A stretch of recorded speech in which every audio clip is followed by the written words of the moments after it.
content creator.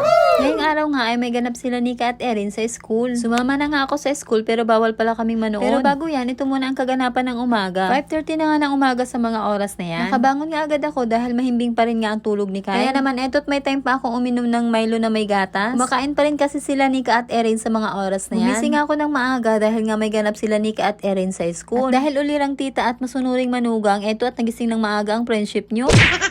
Hindi, wow, ikaw na.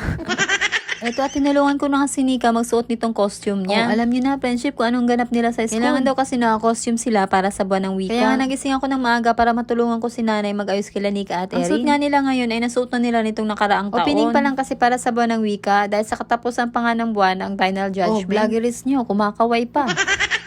Eto, tagsimula na nga akong ayusin ang buhok ni Nika at ni Erin. Ito nga buhok ni Nika ay hinati ko lang sa gitna tapos tinirentas ko na ng dalawa. Itong kay Erin naman ay pinusot ko muna tapos tinirentas ko at pinaikot ko. Hindi ko nga alam kung anong tawag sa kanyang pagtatali ng buhok. At ito na nga ang kalabasan ng buhok ni Nika. O, diba? Ang ganda. At ito naman ang kay Erin. O, diba? O, friendship, pwede na ba? Pwede na ba ako magkaroon ng baby girl niyan? Hindi pa. Hindi mo nga alam kung anong tawag ng pusod na yan eh. Pagkatapos ko namang ayusin ang buhok nila, ay may make-upan ko naman sila ng very light lang. Kung makabend ka naman dyan, Mami Glo, kala mo naman pang malakasan yung pag-make-up mo. Foundation at lipstick lang naman nilagay. At nandito na nga tayo sa exciting part, friendship, ang pag-makeup kay Erin. At dahil gustong-gusto nga ni Erin na mini-makeupan siya, o diba, tuwang-tuwa ang vloggeress nyo. After ko nga mag-ayos kila Nika at Erin, ay inayos ko naman nga ang sarili ko dahil nga sasama nga ako sa kanila. At habang nagpipicture-picture nga sila dyan at ayan, may sumilip na, gising na pala ang batang makulit. At nakangiti pa nga, nagandahan siguro siya sa mga ate niya. Baka iniisip niya nga alis at sasama siya. Pero sorry Kyle, hindi ka kasama Kyle. Habang palabas nga kami dyan ay si Kyle nagliligali, gustong sumama. Kaya bumalik nga si nanay at aaliwin muna si Kyle. Inaliw na nga rin siya ng mga ate niya nang ma-realize niya na hindi talaga siya kasama. At ayun na nga at umalis nga kami nang walang nagliligalig na bata. At dahil binalikan ko pa ang cellphone ko, eto tumakbo na nga ako papunta doon sa labasan. Hindi ata napansin nila nanay na binalikan ko pa ang cellphone ko. Ayan, vlog pa more.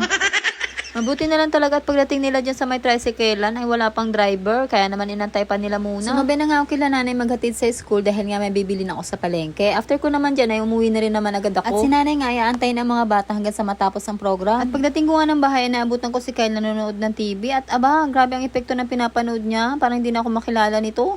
Baka Masha and the Bear yan. Ang aga-aga Kyle.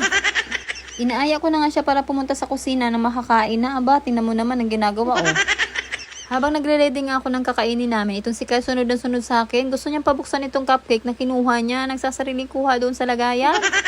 Nagugutom na ata, kaya naman nilagay ko na siya dito sa high chair niya. After nga namin kumain ni Kyle, ay inasikaso ko na rin itong uulamin namin para sa tanghalian. Napakuha na nga rin ako ng malunggay kay tatay dahil nga magtetenola nga ako ngayon. Isang mabilisang magluluto nga lang ito ng tenola dahil nga syempre papaliguan ko pa si Kyle after nito. Habang nag-enjoy pa nga si Kyle magkalat doon sa kwarto, ay hinayaan ko na muna siya at unahin ko muna Ganun talaga yun, friendship, ano? Pag mami ka na talaga, kailangan mapabilis talaga ang kilos mo Kahit hindi mo sinasadyang mabilis talaga, bibilis talaga ang kilos mo, lalo na pag kailangan ka na agad ng baby mo. Ano daw? Ayan ka na naman, Mami Glo.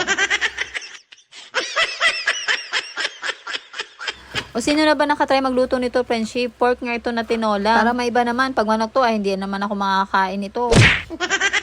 Maarte yarn.